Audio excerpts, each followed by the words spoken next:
മാർക്കോയുടെ collection എന്ന് പറഞ്ഞു കഴിഞ്ഞാൽ 5 ദിവസം കൊണ്ട് ഏകദേശം 10 കോടി കടന്നിരിക്കുകയാണ്. ഇത് കണ്ടപ്പോൾ തന്നെ എന്ന് പറഞ്ഞാൽ മലയാള സിനിമയിലുള്ള മറ്റുള്ള പെരുന്തച്ചന്മാർക്കൊക്കെ എന്ന് പറഞ്ഞാൽ കുരു പൊട്ടി ഒലിച്ചു കൊണ്ടിരിക്കുകയാണ്. പ്രത്യേകിച്ച് എന്ന് പറഞ്ഞാൽ ജാഫർ ഇടുക്കി എന്ന് പറയുന്ന ഒരു നടന്, ഉണ്ണി മുകുന്ദൻ എന്ന് പറയുന്ന നടനോട് എന്താണ് ഇത്ര വൈരാഗ്യം? അതായത് അവനൊക്കെ എന്ന് പറഞ്ഞു കഴിഞ്ഞാൽ ഒരുപാട് പേരെ തല്ലി ഉടച്ചിട്ടാണ് ഈ ഒരു നിലയിലെത്തിയത്. ആര്? നമ്മുടെ ജാഫർ ഇടുക്കി. അതുകൊണ്ട് എന്ന് പറഞ്ഞു കഴിഞ്ഞാൽ നല്ല രീതിയിലുള്ള ചൊറിച്ചൽ ഉണ്ണി മുകുന്ദനോടുണ്ട്, ഇവൻ്റെ കൂട്ടുകാരനായ സുരാജ് വെഞ്ഞാറമൂടിനുണ്ട്. ഇവരൊക്കെ എന്ന് പറഞ്ഞു കഴിഞ്ഞാൽ മാർക്കോ എന്ന് പറയുന്ന സിനിമയെയും ഉണ്ണി മുകുന്ദനെയും കളിയാക്കുകയാണ് ചെയ്യുന്നത്.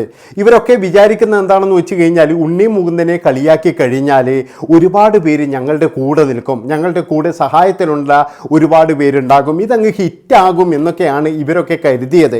പക്ഷേ ഇപ്പോഴെന്ന് പറഞ്ഞാൽ ജാഫർ ഇടുക്കിയുടെ സിനിമക്ക് ആളില്ല. അതുപോലെ തന്നെ എന്ന് പറഞ്ഞാൽ സുരാജ് വെഞ്ഞാറമൂടിൻ്റെ സിനിമക്ക് ആളില്ല. സുരാജ് വെഞ്ഞാറമൂട് ഇപ്പം കാല് പിടിച്ച് എല്ലാവരോടും മാപ്പ് പറഞ്ഞുകൊണ്ടിരിക്കുകയാണ്. കാരണം ഒരാവശ്യവുമില്ലാതെ ഒരു വേദിയിൽ വന്നിട്ട് ആ ഒരു മനുഷ്യനെ, ഉണ്ണി മുകുന്ദൻ എന്ന് പറയുന്ന മനുഷ്യനെ വളരെ മോശമായ രീതിയിലാണ് ഈ രണ്ട് നടന്മാർ പറഞ്ഞത്. അതിനുള്ള കാരണമെന്ന് പറഞ്ഞു കഴിഞ്ഞാൽ ഈ പടം തന്നെയാണ്. അതായത് ഇവരുടെ പടത്തിനൊന്നും ആളില്ല, എല്ലാവരും കയറുന്നത് മാർക്കോ എന്ന് പറയുന്ന സിനിമയ്ക്കാണ്. എന്തുകൊണ്ടാണ് ഇങ്ങനെ കയറുന്നത്? ഉണ്ണി മുകുന്ദൻ മാത്രം മതിയോ ഇവിടെ മാർക്കോ മാത്രം മതിയോ എന്നുള്ള തരത്തിലാണ് നമ്മുടെ ജാഫർ ഖാൻ്റെ ചോദ്യം എന്ന് പറഞ്ഞു കഴിഞ്ഞാൽ. ഈ ജാഫർ ഖാൻ എന്നാൽ ഞാൻ പ്രത്യേകിച്ച് പറയുന്നു വേണ്ട, ആരാണ് എന്താണ് എന്നൊക്കെ എല്ലാവർക്കും അറിയാം. ഇന്നാൾ പണ്ടൊരിക്കൽ ഈ ജാഫർക്ക് ഒരു ഇൻ്റർവ്യൂവിൽ പറയുകയാണ്, ഞാൻ അഭിനയിക്കുന്നത് എൻ്റെ വീട്ടുകാർക്കോ അല്ലെങ്കിൽ മറ്റുള്ളവർക്കോ ഒന്നും ഇഷ്ടമല്ല എന്ന്. അഭിനയിക്കുന്നത് പിന്നീട് കലാമണിയുടെ അടുത്ത് പോയിട്ട് പിന്നെ ചെയ്ത കാര്യങ്ങളൊക്കെ നമുക്കറിയാം. അതൊക്കെ എല്ലാവർക്കും നല്ലതാണോ? അതൊക്കെ എല്ലാവർക്കും ഇഷ്ടമുള്ളതാണോ? അതായത് ഈ കാര്യം ഞാൻ പറയുന്നത് കലാമണീൻ്റെ അവിടെ പോയിട്ട് എന്തൊക്കെയോ ചെയ്തു എന്ന് പിന്നീടെന്ന് പറഞ്ഞാൽ ഒരുപാട് ഉമറും കാര്യങ്ങളൊക്കെ വന്നിരുന്നു. ഏതായാലും ജാഫർ ഖാൻ എന്ന് പറഞ്ഞാൽ നാട്ടിൽ എല്ലാവരുടെ മുന്നിലും അതുപോലെ തന്നെ എന്ന് പറഞ്ഞാൽ എല്ലാവരോടും ഈ ഇപ്പോൾ എന്ത് കാര്യത്തിന് പോയി കഴിഞ്ഞാലും വളരെ സ്നേഹത്തോടു കൂടിയിട്ട് ഈ അഭിനയിക്കുന്ന, മനസ്സിൽ പ്രേക്ഷകരോട് പുച്ഛം കൊണ്ട് നടക്കുന്ന ഒരു വ്യക്തിയാണ് ഈ ജാഫർ ഇടുക്കി എന്ന് പറയുന്ന മാന്യൻ. ഇവൻ ഉണ്ണി മുകുന്ദനോട് ദേഷ്യമുണ്ട്. ഉണ്ണി മുകുന്ദൻ എന്തെങ്കിലും പറയാം, അതിൽ കൂടെ നമുക്ക് മറ്റുള്ളവരുടെ സപ്പോർട്ട് നേടിയെടുക്കാം. ഞാൻ ഉണ്ണി മുകുന്ദനെ പറഞ്ഞവനാണ്. അങ്ങനെ ആകുമ്പോൾ ഫേസ്ബുക്കിലൊക്കെ എനിക്കൊരുപാട് ഹൈപ്പ് കിട്ടും, അല്ലെങ്കിൽ എൻ്റെ സിനിമക്കൊരു ഹൈപ്പ് കിട്ടും എന്നൊക്കെയാണ് ഈ ആശാൻ വിചാരിച്ചത്. കാര്യം നമ്മുടെ ജാപ്പർ ഇപ്പം ജാപ്പർ ആകാന്ന് പറഞ്ഞു കഴിഞ്ഞാൽ ഈ നൈറ്റാണ് ഉള്ളത്. കാരണം എന്താ വെച്ചാൽ ഉണ്ണി മുകുന്ദന് നല്ല രീതിയിലുള്ള സപ്പോർട്ടും കാര്യങ്ങളൊക്കെ ഉണ്ട്. ഉണ്ണി മുകുന്ദനെ തളർത്താൻ വേണ്ടിയിട്ട് ഇവിടെ ഒരുപാട് പേര് കണഞ്ഞ് പരിശ്രമിക്കുന്നുണ്ട്. നല്ല രീതിയിൽ ഫേസ്ബുക്ക് പോസ്റ്റുകൾ എഴുതുന്നു. അതുപോലെ തന്നെ എന്ന് പറഞ്ഞാൽ സമാജം സ്റ്റാറാണ് എന്നൊക്കെയുള്ള പേരുകൾ കൊടുക്കുന്നു.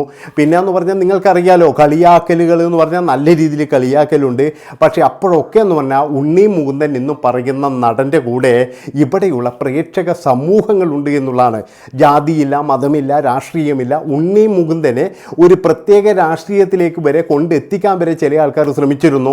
അവിടുന്നൊക്കെ എന്ന് പറഞ്ഞാൽ പോയി പണി നോക്കടാ എന്ന് പറഞ്ഞിട്ട് ഉണ്ണി മുകുന്ദൻ തിരിച്ചു നടക്കുകയാണ് ചെയ്തത്. അല്ലാതെ ഉണ്ണി മുകുന്ദൻ ഒരു സ്ഥലത്തും പോയിട്ട് അവിടെ പെറ്റ് കിടന്നിട്ടില്ല. പിന്നെ ആരെയെങ്കിലും സൂഹിപ്പിക്കാൻ വേണ്ടിയിട്ട് ഉണ്ണി മുകുന്ദൻ ഒന്നും പറയാറുമില്ല. ചില ആളൊക്കെ എന്ന് പറഞ്ഞു കഴിഞ്ഞാൽ ഇവരെ സൂഹിപ്പിച്ച് കഴിഞ്ഞാൽ നമുക്ക് നല്ലതാണ്, ഇല്ലെങ്കിൽ മറ്റേ ആളെ സൂഹിപ്പിച്ച് കഴിഞ്ഞാൽ നമുക്ക് നല്ലതാണ്. ജയറാമിൻ്റെ കാര്യം പറഞ്ഞ പോലെയാണ്. ഈ ജയറാം എന്ന് പറഞ്ഞാൽ കോൺഗ്രസിൻ്റെ പരിപാടിക്കും പങ്കെടുക്കും, CPM-ൻ്റെ പരിപാടിക്കും പങ്കെടുക്കും, BJP-ൻ്റെ പരിപാടിക്കും പങ്കെടുക്കും. കാരണം എന്താണെന്ന് വെച്ചാൽ എല്ലാവരുടെയും സ്നേഹ കഥാപാത്രമായി നിന്നിട്ട് അവിടെ നിന്നെന്ന് പറഞ്ഞു കഴിഞ്ഞാൽ എന്തെങ്കിലും ആനുകൂല്യം കിട്ടുന്നുണ്ടെങ്കിൽ അത് നേടിയെടുക്കുക എന്നുള്ളത് മാത്രമാണ് ഇവരുടെയൊക്കെ ലക്ഷ്യം എന്ന് പറഞ്ഞു കഴിഞ്ഞാൽ. പക്ഷേ ഈ ഉണ്ണി മുകുന്ദനെ സംബന്ധിച്ചിടത്തോളം എന്ന് പറഞ്ഞാൽ അയാൾ അങ്ങനെയില്ല.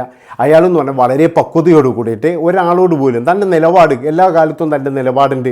അതായത് ഉണ്ണി മുകുന്ദൻ്റേതായ ഒരു നിലപാടും കാര്യങ്ങളും ഉണ്ട്. അത് അയാളുടെ വ്യക്തിപരമായ ഒരിത് മാത്രമാണ്. ഒരിക്കലും അതും സിനിമയുമായിട്ട് ഒരിക്കലും അയാൾ കമ്പയർ ചെയ്യാറില്ല. കാരണം എന്താ വെച്ചാൽ അയാൾ ചെയ്തിരിക്കുന്ന കാര്യങ്ങളൊക്കെ നമുക്കറിയാവുന്നതാണ്.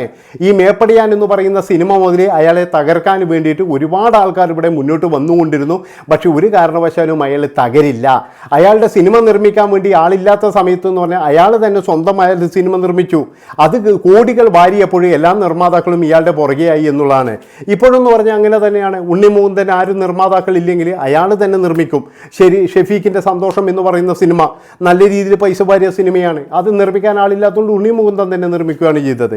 അങ്ങനെ പല സിനിമകളെന്ന് പറഞ്ഞാൽ ഇയാൾ സ്വന്തമായി നിർമ്മിക്കുന്നു, പിന്നീട് ഇയാൾ അതിൻ്റെ അകത്തുനിന്ന് പ്രേക്ഷകരെ കണ്ടെത്തുന്നു, അതൊക്കെ 100 ദിവസം ഓടുന്നു. ഇതൊക്കെ കണ്ടു കഴിഞ്ഞാൽ പിന്നെ ഉണ്ണി മുകുന്ദനെ ആർക്ക് തള്ളിക്കളയാൻ കഴിയും? പക്ഷെ തള്ളിക്കളയാൻ വേണ്ടിയിട്ട് ഇവിടെ മലയാളത്തിലുള്ള കുറച്ച് ആൾക്കാരിങ്ങനെ ശ്രമിച്ചു കൊണ്ടേയിരിക്കുന്നുണ്ട്.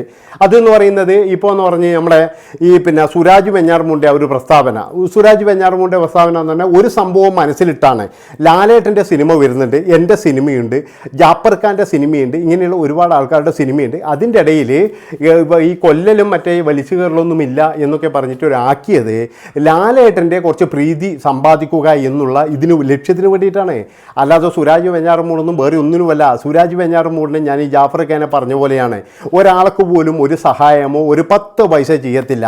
ഉള്ള കാര്യം പറയാലോ, ഈയിടെയായിട്ട് ഇയാളുള്ള സിനിമകളൊക്കെ എന്ന് പറഞ്ഞാൽ ഒരേ ടൈപ്പ് കഥാപാത്രങ്ങളും വെറുപ്പിക്കലും, ഈ നമ്പർ 1 വെറുപ്പിക്കലാണ് സുരാജ് വെഞ്ഞാറമൂടിൻ്റെ.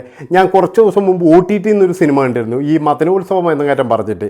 അയ്യോ ഭഗവാൻ, ഇതെങ്ങനെ കണ്ടു തീർത്തു എന്നാണ് ഞാൻ ആലോചിക്കുന്നത്. അമ്മാതിരി വെറുപ്പിക്കലായിരുന്നു ഇയാളുടെ ആ ഒരു ആ ഒരു അഭിനയം മാത്രം, വേറെ ഒന്നുമില്ല. എന്നിട്ടോ മറ്റുള്ളവരോടുള്ള പെരുമാറ്റം കാണുമ്പോൾ ഇവനെന്തോ വലിയ സംഭവം എന്നുള്ളതാണ്. കാരണം കാല് പിടിക്കുന്ന തരത്തിലാണ് എല്ലാവരോടും വിനീതനായിട്ട് പറയുക. പക്ഷെ മനസ്സിലൊക്കെ എന്ന് പറഞ്ഞാൽ പുച്ഛമാണെന്ന് നമുക്ക് കൃത്യമായിട്ട് മനസ്സിലാകും. എല്ലാ കാര്യത്തിലും എന്ന് പറഞ്ഞാൽ പുച്ഛവും അഹങ്കാരവും ഇതാണ്. അതായത് ചെറിയ പിന്നെ എന്താണെന്ന് പറയേണ്ടത്, എവിടുന്നോ വന്നപ്പോൾ അർഹതയില്ലാത്ത സ്ഥാനങ്ങളും കാര്യങ്ങളൊക്കെ കിട്ടിയപ്പോൾ ഇവന് ശരിക്കും പറഞ്ഞാൽ എല്ലാവരോടും പുച്ഛമാണ്.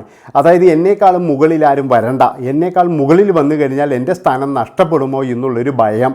അതുകൊണ്ട് തന്നെ എന്ന് പറഞ്ഞാൽ കൂടെയുള്ളവനെയൊന്നും സിനിമയിൽ അഭിനയിപ്പിക്കാതെയും കൂടെ ഒരു ചാൻസ് കൊടുക്കാതെയും എല്ലാം തനിക്ക് വേണം എന്നുള്ള തരത്തിൽ ഒതുക്കുകയാണ് ഈ സുരാജ് വെഞ്ഞാറമൂടിലുള്ള ആൾക്കാർ ചെയ്യുന്നത്. അയാളുടെ കൂടെയുള്ള ഒരാൾക്ക് പോലും അയാൾ ചാൻസ് കൊടുക്കത്തില്ല, ഒരാളെ പോലും പൊങ്ങിവിടാൻ സമ്മതിക്കില്ല. എല്ലാ കാര്യങ്ങളും തന്നെ തനിക്ക് മാത്രം, എല്ലാ സൗഭാഗ്യങ്ങളും ഉണ്ട് തനിക്ക് മാത്രം, വേറെ ഒരാൾക്ക് പോലും ഒരു സൗഭാഗ്യവും ഉണ്ടാകാൻ പാടില്ല എന്നുറക്കെ പ്രഖ്യാപിക്കുന്ന ഒരുത്തൻ തന്നെയാണ് ഈ സുരാജ് വെഞ്ഞാറമൂട്. ഇവന്മാർ രണ്ടുപേരും സംഘടിതമായിട്ടാണ് ഉണ്ണി മുകുന്ദൻ്റെ ആ സിനിമയെപ്പറ്റി ആക്ഷേപിച്ചതും ആ സിനിമയെ കുറച്ച് കാണാൻ വേണ്ടി ശ്രമിച്ചതും. പക്ഷേ പ്രേക്ഷകർ എടുത്തിട്ട് ചാമ്പി കൊടുത്തു എന്നുള്ളതാണ്. നല്ല രീതിയിലുള്ളൊരു ചാമ്പാണ് കിട്ടിയിരിക്കുന്നത്. ഇപ്പോഴിന്ന് കുത്തിയിരുന്ന് കരയുകയാണ് സുരാജ് വെഞ്ഞാറമൂട്. കാരണം എന്താ വെച്ചാൽ ഇപ്പം അഭിനയിച്ച സിനിമ ഈ ഒരു പ്രസ്താവനയോട് കൂടിയിട്ടെന്ന് പറഞ്ഞാൽ ഒരാൾ പോലും കയറാതായി എന്നുള്ളതാണ്. ജാഫറിൻ്റെ കാര്യം പിന്നെ പറയാനില്ല. ഞാനൊരു തീരുമാനം എടുത്തിട്ടുണ്ട്, ഇനി യുവന്മാരുടെ സിനിമ ഞാൻ കാണില്ല എന്ന്. അതായത് ഈ ജാഫർ ഉണ്ടെങ്കിലും മറ്റവനുണ്ടെങ്കിലും ഈ സിനിമ കാണാൻ പാടില്ല എന്ന് തന്നെയാണ് എനിക്ക് പറയാനുള്ളത്. ഒരു മനുഷ്യൻ പോലും ഇതുപോലെ കുറവാക്കാൻ പാടില്ല.